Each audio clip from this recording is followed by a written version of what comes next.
While there is expected to be some recovery in the global economy, the Treasury is not banking on a comfortable ride over the 2018-2019 period. Some analysts are predicting that the bad days won't be over until the 2020 financial period. It's against this backdrop that the PNG government is preparing the 2018 budget, set to be presented in Parliament next week.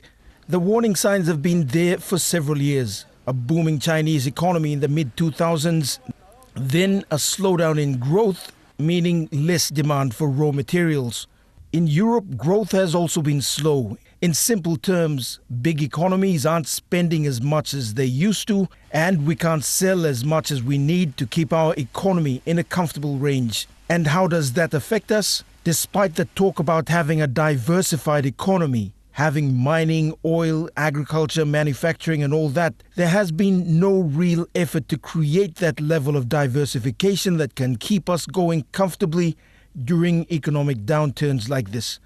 In fact, we are so heavily dependent on the extractive industry that, quote, when commodity prices drop, we also suffer. So what about agriculture? So the theme of unlocking the potential of agriculture in the country is very important. And much of it you will realize that we've captured it in our code.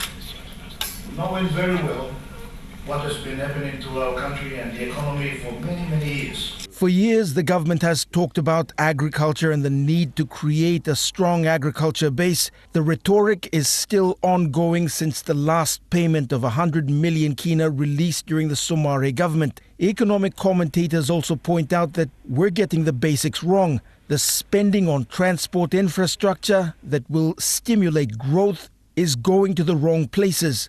There's too much money going into Port Moresby, while access roads in agriculture production areas deteriorate. In the near future, our agricultural sector and many different agricultural industries in the country will be world-class, highly competitive, and lead the charge in transforming our economy and making our people's self-sustaining and prosperous. So what should we expect from the 2018 budget? It'll be one focused on tightening spending. We want to, of course, give some ability to provinces to raise internal revenue through small taxation measures, which we're also looking at. And we want to give a larger allocation of the GST shares back to provinces.